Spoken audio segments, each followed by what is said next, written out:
고칼의 제주팟 2018년 4월 13일 에피소드 시작합니다. 올해부터 제주 지역 고입시험이 전면 폐지됩니다. 현직인 이성문 교육감의 공약이죠. 이 교육감, 고입시험 폐지를 통해 고교 서열화와 사교육 과열 등의 부작용을 잡을 수 있다고 이렇게 배경을 설명했습니다. 하지만 현실은 어떻습니까? 100% 내신 성적만으로 고교 진학이 이루어질 예정이다 보니 이른바 제주시내 인문계고에 진학하기 위한 중3 학생들의 내신 전쟁이 말 그대로 장난이 아니라고 합니다. 오죽하면 전 과목 내신을 관리해주는 학원들이 성업을 이루고 있다고 하죠. 고교 서열화부터 잡고 어느 정도 평준화가 이루어진 다음 도입했어야 할 고입 폐지가 이 순서가 바뀌면서 정작 엉뚱한 곳에서 문제가 발생하고 있다는 볼멘 소리가 이어지고 있습니다.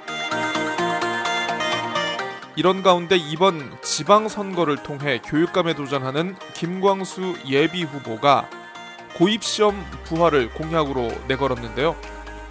이분이 당선되면 그럼 고입시험 폐지는 또 없던 일이 되는 걸까요? 김상곤 교육부 장관 역시 최근 현재 중3 학생들부터 적용될 2022학년도 대입제도 개편안을 선보였습니다. 이제 국가교육회의 최종 결정에 따라서 수능 평가 방법과 정시와 수시 비율 등이 근본적으로 뒤바뀔 수 있다는 그런 전망이 나오고 있습니다. 고3보다 고달픈 2018년 현재 중3들의 모습입니다.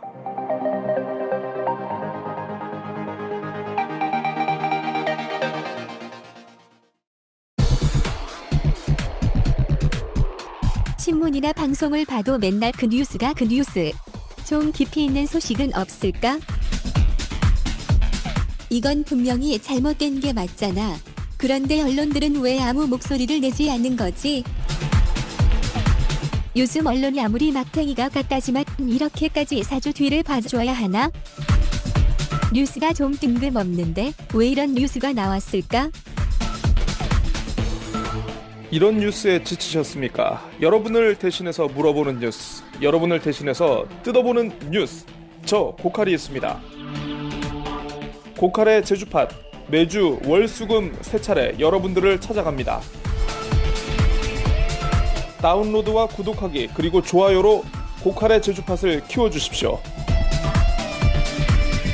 항상 여러분과 함께 하겠습니다.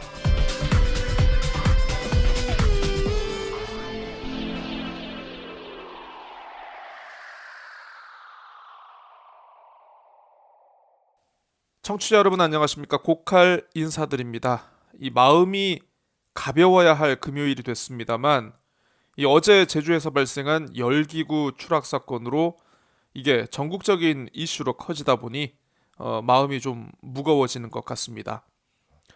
이 조종사와 승객 등 13명이 탑승해 있었다고 하죠. 승객 12명은 다행히 큰 부상 없이 무사한 것으로 확인됐다고 하는데 이 안타깝게도 조종사분이 끝내 숨을 거두셨다고 합니다. 먼저 관련한 제주 MBC 뉴스 보도 전해드립니다. 바람이 빠진 거대한 열기구가 힘없이 나무에 걸려 있습니다. 이 열기구는 오전 7시 40분쯤 조종사와 탑승객 등 13명을 태우고 떠올랐습니다. 오름을 바라보며 순조롭게 비행하던 기구는 30분 만에 강한 바람에 휘청이기 시작했습니다. 삼나무 숲에 한 차례 걸렸다 빠져나온 뒤 착륙을 시도하다 다시 급강하했습니다. 착륙을 시도해서 내려오는데 이제 뭐 충격이 있을 거니까 자리에 앉고 꽉 붙들고 있으라고 했는데 열기구 조종사와 관광객 등 모두 13명이 타고 있던 이 열기구는 갑자기 급강하면서 산 중턱으로 추락했습니다. 열기구는 와살리 운동장을 출발해 1시간 가까이 운항한 뒤 송당 목장에 착륙할 예정이었지만 9km나 벗어난 지점에 떨어졌습니다. 지면에 충돌한 기구는 바람에 끌려다녔고 탑승객 12명은 밖으로 잇따라 튕겨져 나오면서 다리와 허리 등을 다쳤습니다. 마지막까지 조종관을 쥐고 버티고 있던 조종사 54살 김모 씨는 병원으로 옮겨졌으나 끝내 숨졌습니다. 조종하시던 분은 뭐 아시겠지만 이제 그거를 컨트롤하다 보니까 충격이 훨씬 더 컸던 것 같고.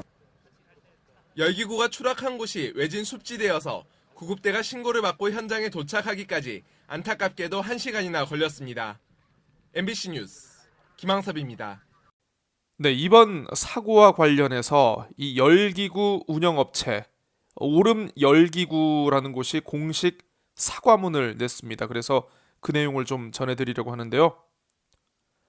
4월 12일 목요일 오전 8시경 주식회사 오름 열기구가 운영하는 열기구가 물령아리 인근 착륙 중 돌풍에 의한 사고가 일어났습니다. 30분간 안전 비행을 하다 사고 20분 전 돌풍을 느꼈고 저공 비행을 하며 착륙하던 중 급강하해 1차 충격이 발생했습니다. 이후 강한 돌풍에 열기구는 조종 기능을 상실하면서 인근 삼나무 방풍림과 충돌하며 멈췄습니다. 1차 충격 때 열기구를 벗어난 탑승객은 검진 후 모두 퇴원했습니다. 나무와 충돌할 때까지 열기구에 있던 탑승객은 열상, 골절 등으로 병원에 입원해 치료 중에 있습니다.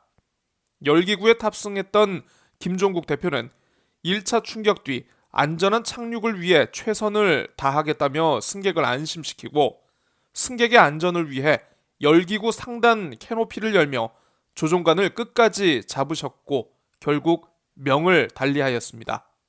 사고 열기구는 세계적인 열기구 제작 회사인 영국의 카메룬 벌룬에서 만든 17인승입니다. 조종관을 잡은 김종국 대표는 아프리카와 영국, 캐나다, 일본, 중국, 동남아시아 등지에서 마사이마라, 세렝게티의 비행사로 불려왔습니다. 지금까지 2200시간 이상 비행한 베테랑 조종사로 22년의 무사고 비행 경력을 갖고 있었습니다.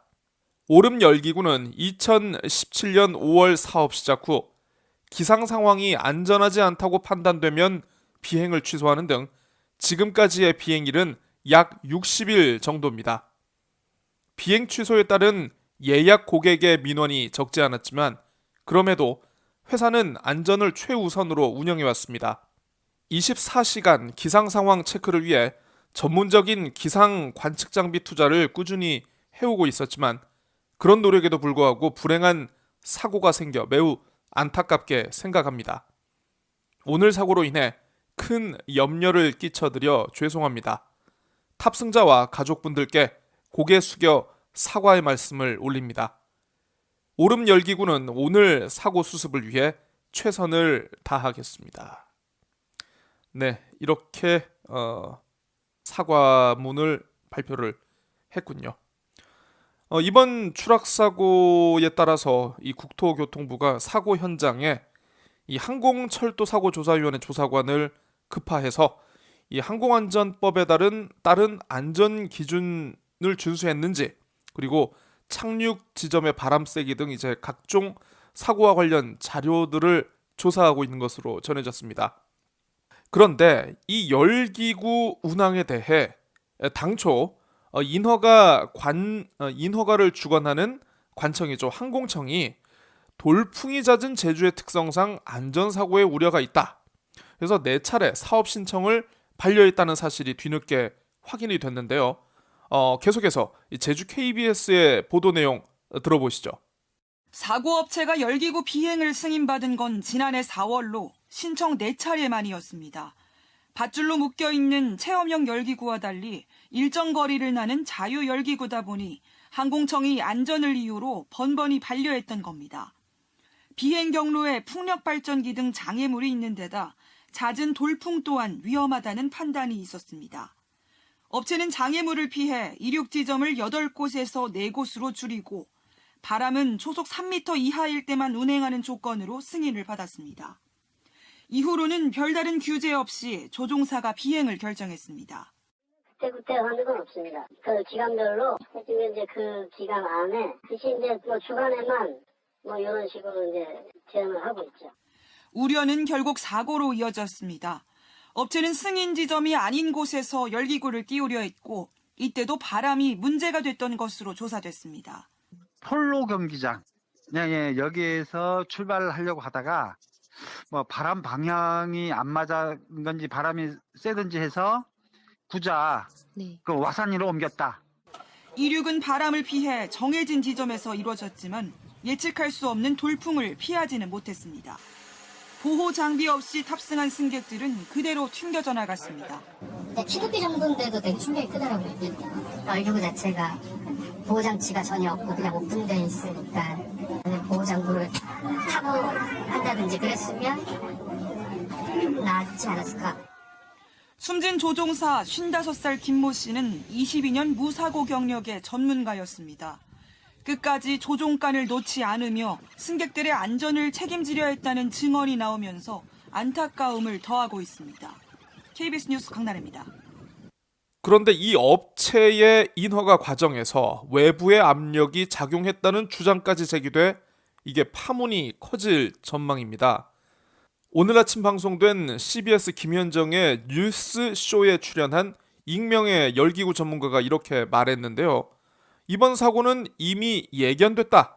관광 활성화를 위한 제주도 내부의 압력이 있었던 것 같다. 이런 주장입니다. 들어보시죠. 제주라는 곳 자체가 열기구를 띄우기에 맞지 않는 곳이다. 이렇게 말씀을 하시더라고요. 이게 무슨 말씀입니까? 우려했던 상황이 현실이 된 겁니다. 제주도의 기상 특성상 예. 열기구 관광 비행은 부적합하다고 열기구 하는 사람들 대다수가 공감하고 있었고 사업 승인 의견 수렴 기간에 여러 경로를 통해서 예. 항공청에 전달을 했고요. 항공청에도 전달을 하셨어요? 전문가들이 의견 모아서? 예예. 일단 제주 기상이 어떤 점에서 우려를 하신 거예요? 첫째는 제주도 기상이 수시로 바뀌고 바람을 막아주는 지형물이 없어서 내륙과는 전혀 다른 양상을 고려했어야 했습니다. 섬인데다가 바람을 막아주는 어떤 빌딩이라든지 이런 것들 바람 막아주는 지형이 아니다. 그렇죠. 예. 산이라든지 이런 게 없었습니다. 게다가 기상이 수시로 변하는 곳이다. 네네. 그러고 보니까 제주도가 이제 유명한 게 바람으로 유명하잖아요. 제주바람 그렇죠. 이런 거 유명하잖아요. 수시로 변하는 예. 곳. 또 있습니까 이유가? 우려하셨던. 이제 그것인데 첫째는 사업자 여기서는 제주 오름 투어 대표이자 이번 사고의 조종자의 과용 내지는 과한 자신감이 부는 사고입니다. 지금 중간에 사업 승인 받는 중간에 전문가들이 계속 항공청에다가 의견 내셨다고 했잖아요. 예. 저희가 조사해 보니까 이 사업 어제 첫 비행이 있기까지 한 2년이 걸렸답니다. 사업 추진 과정이. 예. 그때 항공청에다가 문제 제기를 했을 때 항공청의 답은 뭐였습니까? 1차 반려를 했었던 걸로 알고 있습니다. 여러 차례. 예, 여러 차례. 예. 그런데 예. 이제 사업자 요구가 좀 강했었고, 예. 그 다음에 외부의 어떤 승인을 해주라는 그런 압력이 있었다고 얘기를 들었습니다. 외부에 압력이 있었다고요? 예. 어떤 압력이요? 그래서 그거 이제 제주도 자체 내에서의 어떤 관광 활성화라든지, 예. 이런 걸로 인해서 좀 반려를 좀 제고해달라는 그런 내용이 있었던 모양이더라고요. 제주도 관광 활성화 차원에서 이거 허가해줘야 되지 않겠느냐라는 외부의 압력이 있었다는 게 그 업계에서는 지금 소문이 있단 말씀이시죠? 예, 그렇습니다. 예, 이건 더 취재가 필요한 것 같습니다. 하지만 전문가들 사이에선 이런 소문이 있었다. 예. 전문가들은 하나같이 제주도는 열기구에 마땅한 곳이 아니다라는 얘기를 했단 얘기예요. 우리나라 최초의 사망 사고와 유일한 열기구 사고가 실은 제주도에서 십몇 년 전에 있었습니다. 십몇 년 전에 있었어요. 예. 있었군요. 그래서 그때도 예. 그러한 사고로 인해서 예. 제주도는 상당히 기피 지역에 해당됩니다. 그랬는데 이번에 우여곡절 끝에 사업이 승인되고 첫 비행하는 날 이런 일이 발생한 거 어쩌면 예견된 거였다 이런 말씀이시군요. 네, 그렇습니다. 예. 열기구 인허가 과정에 개입한 압력, 이 보이지 않는 손이 누구인지 아직 예단할 수는 없습니다만 단서라면 단서가 될 만한 것이 하나 있기는 있는 것 같습니다. 원희룡 제주지사 지난해 4월 24일 자신의 페이스북에 올린 글이 이번 사고로 새삼 주목을 다시 받고 있는데요. 좀 전해드리겠습니다. 불합리한 규제의 스나이퍼, 저격수죠. 마음에 큰 박수를 보냅니다. 제주에 하늘을 나는 열기구가 지방항공청의 승인을 받아 사업이 가능해졌습니다. 제주도지사인 저도 항공청장과 면담하는 등 노력했습니다만 특히 미래부 창조경제기획과의 구땡땡 과장님, 윤땡땡 서기관님 등이 결정적 역할을 했습니다. 굳이 따지면 자기 일도 아닌데 불합리한 규제라고 발벗고 나서 직접 법률 해석과 국토부, 항공청과 부서협의를 진행하고 차관 주재 관계부처 회의까지 상정하면서 결국 설득을 해냈습니다. 제주 창조경제혁신센터도 모든 과정에서 발벗고 나섰고요. 현실에 변화된 결과를 실질적으로 만들기 위하여 마음을 일으켜 헌신하는 모든 이들에게 감사와 존경을 보냅니다. 네, 다시는 이와 같은 사고가 발생하지 않도록, 아예 발생하지 않도록 하기는 좀 어려울 것 같습니다만 일단은 정부 당국이 이 사고에 대한 조사를 시작한 만큼 배경에 어떠한 요인들이 작용했는지에 대한 철저한 완벽한 조사가 이루어져야 할 것 같습니다.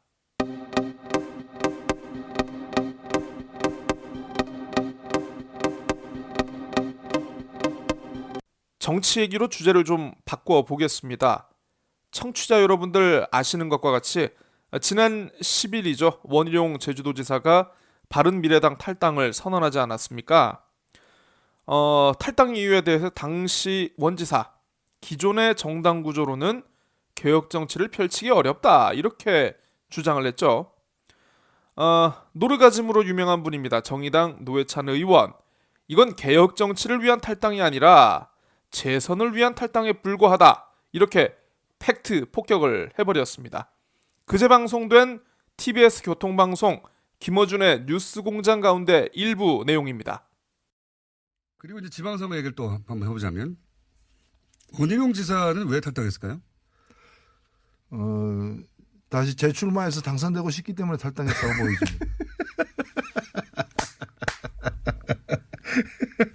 근데 제 말은 바른정당이 지지율이 생각만큼 이제 안 받쳐주니 뭐 불리하다고 생각했을 수는 있습니다. 그러면 자유한국당으로 가는 것도 아니고 무소속이 더 유리하다고 판단한, 왜냐면은 바른정당도 자유한국당도 후보를 내버리면 보수 유권자들 표가 갈라지잖아요. 예, 아마 뭐 현지 판세를 보면은 예. 또 현지인들에게 제가 들은 확인한 바로는 원지사는 1대1 구도. 예, 그렇겠죠. 이제 여당에서 한 명 나오고 예. 범야권에서 자신이 대표주자. 예, 대표주자로 나가면은 당선될 수 있다고 보는데 예. 탈당하지 않고 탈당하지 않으면 바른미래당 후보로 나가야 되잖아요. 네. 그렇게 되면 자유한국당에서 후보가 나올 가능성이 있다는 거죠. 무서워 지금 양쪽 다 안 될 수 있다. 예, 그러면 1대2가 되는 거죠. 그러면은 당선이 불가능하다고 보는 거고, 그렇다 해서 자유한국당으로 가는 거는 또 바른미래당 선거를 앞두고 당적을 바꿔서 다른 당 후보로 나가는 것 자체도 문제고, 바른미래당에서 가만히 있지 않을 것이고, 그렇기 때문에 일종의 중립지대 비슷하게 자유한국당과 바른미래당을 다 아우르는 이제 무소속. 그렇다는 얘기는 자유한국당과 바른미래당이 후보를 안 내줘야 되잖아요. 그걸 바라는 거죠. 그게 이루어질까요? 어떻게 보십니까? 그래도 공당인데 양쪽 다 후보를 안 내면 지사인데요. 게다가 제주도지사. 그런 문제가 있죠. 그거에 대해서 귀당들이 그러니까 자유한국당이나 바른미래당에다가 다 지금 메시지를 보내고 있는 거죠. 그 양당이 다 후보를 낼 경우에는 민주당 당선된다. 누구 찍으면 누가 된다는 식으로다가 그 메시지를 보내고 있는 거죠. 여기 관전 포인트는 그런 것 같습니다. 자유한국당과 바른미래당이 최대한 후보를 늦게 내거나 아니면 내더라도 원희룡 지사에 비해서 경쟁력이 아주 낮아서 자연스럽게 인위적인 단일화 안으로도 사람들이 그냥 메시지가 이거는 원희룡 보수 후보는 원희룡으로 단일화하라는 거구나 이렇게 메시지가 읽히도록 두 당이 이제 주춤주춤하면서 후보를 내거나 후보를 약하게 내거나 아예 안 낼 수는 없지 않을까요? 그래서 그거는 이제 참 난감한 상황이죠. 양쪽 다 난감한 상황이죠. 당선된 이후에는 어떤 행보를 예상하십니까? 당선된 이후에도 또 여기도 갈 수 있고 저기도 갈 수 있는 그런 포석이죠. 그런 포석은 맞습니다. 그러니까 지금 그런 노선을 가지고 이제 보통 기회주의라고 그러죠. 그런 욕을 먹을 수밖에 없긴 합니다. 근데 또 보수 유권자 입장에서는 이렇게라도 해서 예? 보수적인 현 도지사가 재선된다면 뭐 받아들일 수 있다 이렇게 생각할 수도 있지 않습니까? 보수층에서는 그렇게 볼 수 있죠. 보수층에서는 그렇게 볼 수 있죠. 예. 자, 그럼 서울시장 얘기를 해보자면.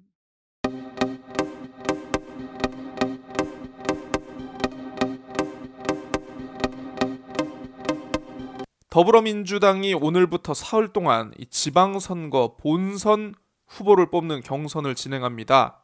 권리당원 선거인단 여론조사 50% 그리고 일반 유권자 ARS 50%를 합산하는 방식인데요.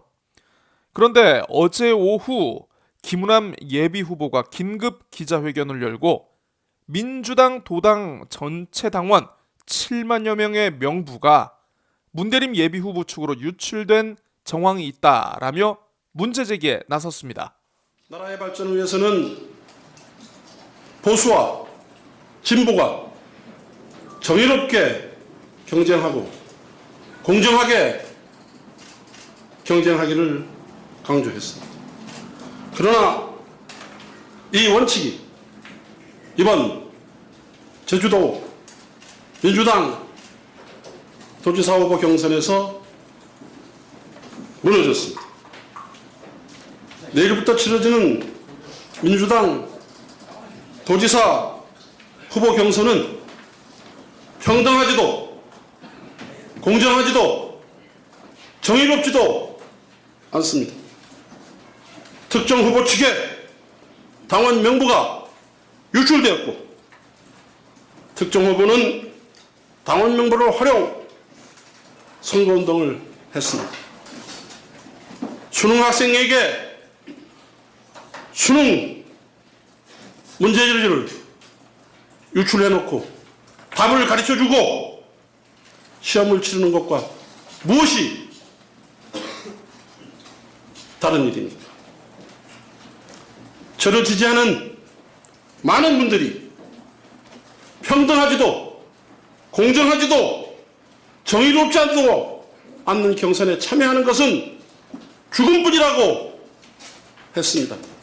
하지만 저는 사직sek의 심정으로 도민과 당원들이 정의로운 판단을 믿고 굳건히 당당하게 네, 공직선거법은 이 선거인 명부, 유권자 모두의 개인정보가 담겨있는 이 리스트에 대한 작성이나 열람 또는 유출을 엄격하게 제한하고 있는데요.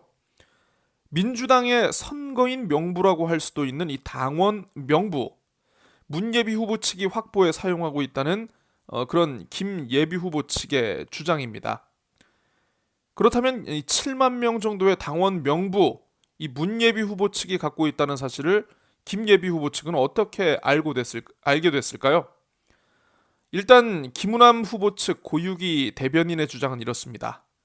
이 문 예비후보 측이 지난 10일을 전후해서 이른바 예비 공보물이라는 것을 각 가정에 발송했다고 하는데요. 이 홍보물 수신처를 확인해 보니까 이게 모두 당원의 주소로 갔다는 겁니다. 그러니까 당원이 아닌 사람, 저 고칼 같은 사람은 이런 공보물을 받아본 경우가 확인되지 않았고 당원들만 받아본 사례가 집계됐다는 겁니다. 상황이 이러다 보니까 이 한 집에 당원이 2명 이상인 경우에는 공보물이 2부 이상 배송된 이런 사례도 확인이 됐다는 거죠. 이 마치 외과 수술을 하듯이 대상을 콕 집어서 말이죠. 김예비 후보 측은 해당 명부가 이름과 전화번호, 상세 주소는 물론 당원 번호, 탈당 여부, 당비 약정과 해지 여부까지 표기된 원천 자료로 당을 통해서 유출되지 않는 이상 확보할 수 없다라는 것을 도당 관계자도 확인했다라고 주장을 했습니다. 그러면서 이 중앙당과 도당 선관위에 이 같은 내용을 전하면서 진상조사와 경선 중단을 요구했지만 이게 결국 받아들여지지 않았습니다. 한편 문대림 예비후보, 김 예비후보 측의 이 같은 주장에 대해서 마타도어식 의혹 제기다라고 즉각 반박을 했는데요. 대변인 논평이 나왔습니다. 당원 명부의 관리 주체 중앙당과 시도당인 만큼 명부 유출은 우리로선 알 수도 없는 일이고 캠프와도 전혀 상관이 없다라고 선을 그었습니다. 그러면서 이 캠프에서 발송한 홍보물에 대해서는 지난 총선과 대선 그리고 이번 도지사 선거를 위해서 지지자들을 모집한 일반 유권자와 그리고 당원 등의 이 데이터를 근거로 발송한 것이다라고 해명을 했습니다. 간단히 설명해보자면 이렇죠. 김 예비 후보 측은 야, 문 예비 후보가 이거 시험 답안지 가지고 있는 거 아니냐 이렇게 주장을 하는 것이고요. 문 예비 후보는 아니다. 기출문제 답안지를 차곡차곡 모은 노력의 결과일 뿐이다. 이렇게 맞받아치는 형국이라고 이해하시면 될 것 같습니다. 이게 한쪽에서는 명부가 유출됐다고 하는데 다른 쪽에서는 또 그게 아니라고 하니 많이 혼란스러우실 겁니다. 그래서 이게 정말 뭐 크게 잘못된 것이고 뭔가 명명백백하게 가리기 위해서라면 차라리 수사를 의뢰하는 게 빠르지 않겠느냐 이런 생각을 하시는 분들도 많은 것 같은데요. 이게 생각만큼 그렇게 간단한 문제가 아니라고 합니다. 선관위 쪽에 문의를 해봤더니만 이게 공직선거법은 기본적으로 당원 명부 관리에 관한 규정이 존재하지 않는다고 합니다. 당원 명부의 관리와 이 활용에 대한 내용, 이 정당법이라는 법률에 명시됐다고 하는데요. 그런데 이 당원 명부의 관리와 활용이 정당의 고유한 권한이다. 이렇게 규정을 하고 있다고 합니다. 그래서 뭐 어떤 압력이 작용했거나 어떤 대가가 오간 정황이 추가로 확인되지 않는 한 단지 정치관계법만으로 이 당원 명부 불법 유출을 처리하기에는 좀 힘들다라는 얘기를 하더군요. 뭐 다만 굳이 법의 잣대를 들이대자면 개인정보보호법을 적용한 처벌이 가능할 수 있겠다 이렇게 보는 것 같습니다.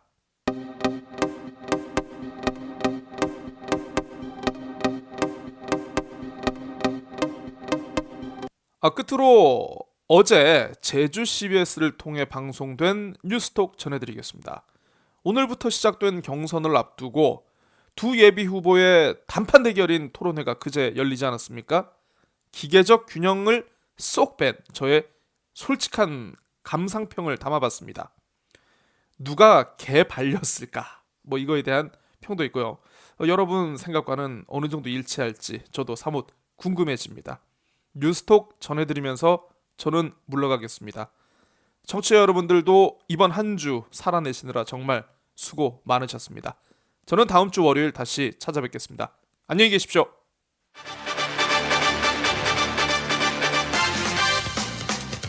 고재일의 뉴스톡 시간입니다. 매주 목요일에 돌아오는 시간이죠. 뉴스톡 오늘도 시사 칼럼니스트 고재일 씨 나오셨습니다. 안녕하십니까? 네, 안녕하셨습니까? 예. 어제 네. 관심 있게 지켜본 유권자분들 아마 많으실 겁니다. 바로 본론으로 가시는군요. 예, 뭐 하실 말씀이 있으셨나요? 아예 없습니다. 예. 더불어민주당 제주도지사 경선 후보 토론회 네. 오늘은 좀 이 얘기를 해보겠습니다. 네. 이 모처럼 토론회를 지켜본 청취자 입장에서 제가 느낀 소감을 좀 주관적으로 풀어보려고 하는데요. 네. 저 주관적이라고 말씀하셨는데 이게 토론회 관련해서 많은 오늘 언론 보도들이 나오긴 했습니다만 제가 이렇게 살펴보니까 기사들의 논조가 대부분 예비 후보 사이에 열띤 공방이 이어졌다 이렇게 나오고 있는데 주관적으로 어떻게 얘기할 수 있을까요? 뭐 사실 토론회라는 것이 이게 뭐 야구나 축구 같은 스포츠 경기처럼 점수가 나는 게 아니지 않습니까? 네. 뭐 타격 몇 점, 누구 유효 득점 몇 점 이렇게 나오는 게 아니니까 네. 결국은 이것을 지켜보는 유권자들이 어떤 판단을 내리느냐 뭐 이거일 텐데 예. 아마 방송 들어보시면 제 얘기에 동의하시는 분들도 계실 테고 그렇지 않은 분들도 계실 테죠. 예. 평가한다는 것이 이제 사실 어떻게 보면 이제 해석의 영역으로 들어가는 거 아니겠습니까? 예. 뭐 그러니까 이제 보는 입장에 따라 다양한 해석이 나올 수가 있는 건데 뭐 애매한 부분이 있을 겁니다. 하지만 뭐 누군가는 이걸 총대를 메고 좀 정리를 해줘야 하지 않을까 이런 생각에 이게 또 저 같은 시사 칼럼니스트의 영역이 아닌가 싶어서 오늘 이렇게 준비를 하게 됐습니다. 네, 좋습니다. 그러면 어제 진행된 토론의 전반적인 설명을 좀 해주시죠. 네, 어제 그 JIBS 공개홀에서 녹화된 후에 이 방송을 통해서 송출이 됐죠. 예. 이 후보자별 공약 소개와 검증 그리고 현 도정에 대한 평가, 상호 토론과 이 상대 후보에 대한 상대 후보의 그 어떤 장점 소개 그리고 마무리 발언까지 크게 이렇게 4-5개 덩어리로 이렇게 진행이 된 것 같은데요. 후보자별 공약 소개와 검증은 이게 뭐 사실 가장 클라이막스라고 할 수 있는 상호 토론을 앞둔 몸풀기라고 할 수 있을 것 같은데 예. 제가 보기에는 이 문대림 예비 후보가 여기서부터 좀 스텝이 꼬인 게 아닌가 싶습니다. 몸을 풀다가 스텝에 꼬였다. 예. 예. 김우남 예비 후보의 이 직불제 확대 공약에 대해 문 예비 후보가 검증에 나섰거든요. 예. 이런 취지로 말을 합니다. 예.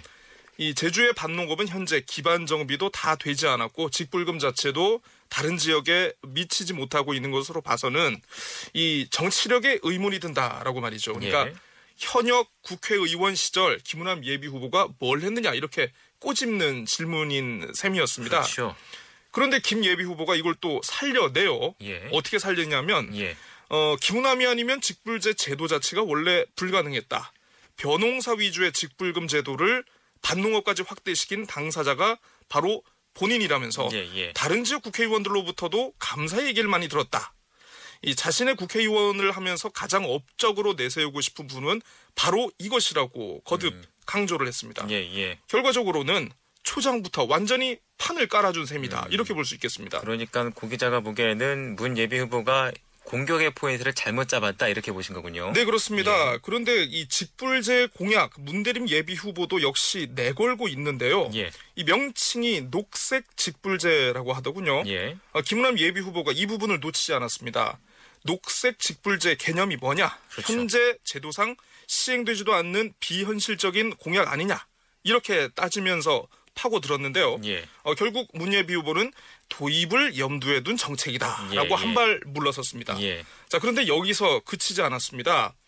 문대림 예비 후보의 공약 가운데 이 문재인 대통령의 공약이기도 한 이 소득 주도 성장 이게 포함되어 있거든요. 예. 공약의 철학과 제도적 실현 이 방법을 따져 물었는데 문 예비 후보께서 이걸 좀 잘 답변했으면 좋았을 텐데 예. 꼭 시험을 보는 것 같다. 그렇죠. 이 약간 투덜대는 모습이 카메라에 포착이 됐습니다. 예. 김 예비 후보는 무상 의료와 무상 출산, 농업 기본소득제나 이 문 예비 후보의 공약 상당수가 기본적인 철학이 부족한 것 같다. 이렇게 파고 들었습니다. 예, 그러면서 뭐 스텝도 꼬였고 포인트를 잘못 잡았다 이렇게 말씀하셨는데 그래도 두 후보 사이에 의견이 일치를 보인 부분이 있었어요. 현 도정에 대한 네. 평가 한 목소리를 냈죠. 네, 그 부분이 있긴 있었는데 예. 이번 토론회에서 큰 의미를 둘 수 있는 사항은 아닌 것 같고요. 네. 뭐 어찌 보면 치열한 본선을 앞두고 뭐 마지막 휴식 시간 그 정도로 보면 될 것 같은데 네. 원희룡 도정에 대해서 잃어버린 4년이라는 공통적인 목소리가 나오지 않았습니까? 예. 원지사가 2014년 관덕정에서 출마 선언을 할 때 이렇게 얘기했죠. 어머니, 원희룡이 돌아왔습니다. 네. 라고 말을 하지 않습니까? 예. 김은호 후보가 이를 빗대서 그렇다면 제주에서 평생을 산 저는 누구의 아들입니까? 이렇게 반문을 했고요. 네. 문대림 예비 후보 원지사가 중앙정부와 소통하고 협력하는 모습 제 눈에는 거의 보이지 않았다. 이렇게 평가절하했습니다. 그렇죠. 이렇게 잠깐 쉬었다가 다음 단계에 바로 넘어가죠. 하이라이트 상호 토론이 넘어가죠. 네, 그렇습니다. 예. 상호 토론 말 그대로 이제 총력전의 시간입니다. 예. 50분 토론회 가운데 이제 20분이 여기에 할당됐으니까 거의 뭐 이게 승부처 아니겠습니까? 예. 아마 많이들 예상하셨을 겁니다. 흔히 얘기하는 이 도덕성 검증에 대한 양측의 공방이 오갔습니다.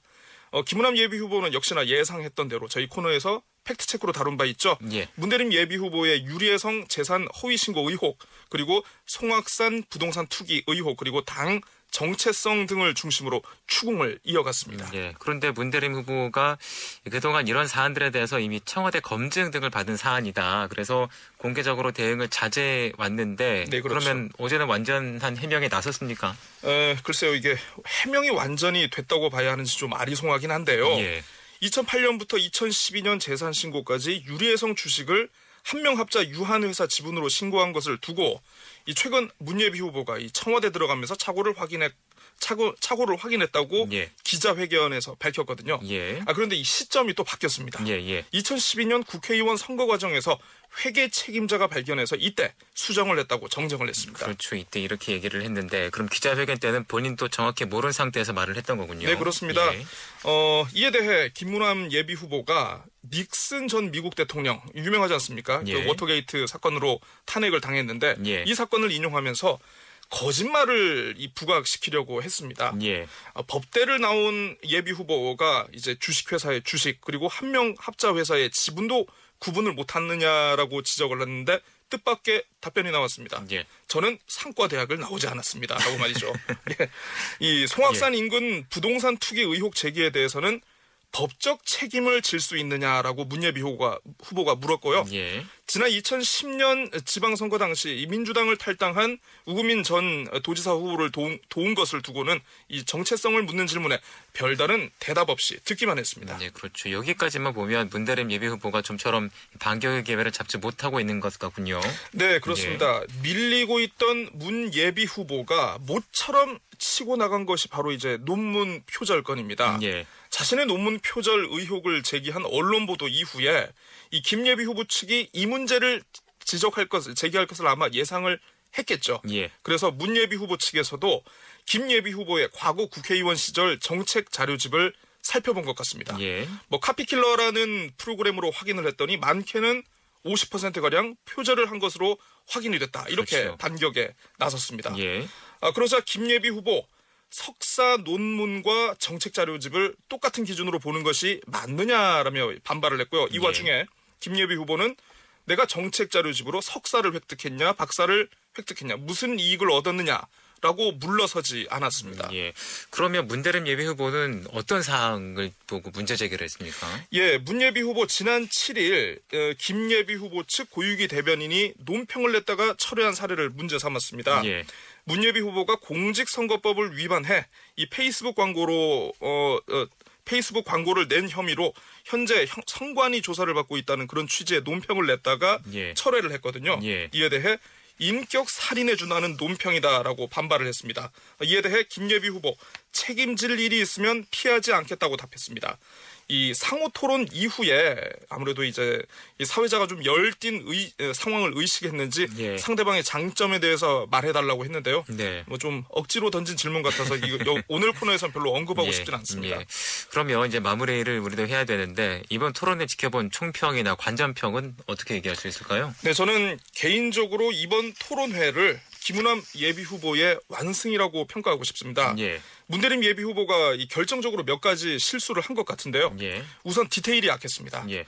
뭐 자신의 공약에 대해서 유권자는커녕 이 토론회에 나온 상대 후보에게조차 이 어떤 철학인지 제대로 전하지 못하지 않았습니까? 예. 최저임금이나 생활임금에 대해서는 대해서도 제대로 답변하지 못했고요. 예. 물론 방송 토론회 현장에서 뭐 본인이 워낙 긴장을 했기 때문이다 뭐 이런 식으로 위로할 수는 있겠습니다만 예. 많은 유권자들이 지켜보고 있는 이런 상황임을 감안하면 적지 않은 미스인 것 같습니다. 또 있습니다. 이게 뭐 토론회 전략이라고 하면 제가 할 말이 없겠습니다만 예. 정체성 논란 등 일부 의혹 제기에 대해서는 침묵으로 일관하다가 부동산 문제 제기 등에 대해서는 법적인 책임을 질 수 있느냐 이렇게 따져 묻는 장면이 굉장히 많았습니다. 예. 토론회 전체적으로 이제 법적이라는 단어가 굉장히 많이 등장하거든요. 예. 유권자들이 두 예비 후보의 법정 공방을 보는 것은 아니지 않겠습니까? 마치 이게 상대방을 겁박하는 뭐 좀 어떻게 보면 좀 좀스러운 모습으로 비춰질 수 있었다는 네, 그런 네. 생각입니다. 예. 초반부에도 말씀드렸습니다마는 뭐 꼭 시험을 보는 것 같다. 저는 예. 상대를 나오지 않았다처럼 상대방이 느끼기에는 좀 다소 빈정거리는 어투로 비춰질 수 있는 부분도 좀 자제했더라면은 토론회에서 좀 더 좋은 평가를 받지 않았을까 이렇게 네. 생각해 봅니다. 네, 알겠습니다. 뉴스톡 오늘도 신사칼럼니스트 고재희 씨와 함께했습니다. 오늘 말씀 감사합니다. 네, 감사합니다.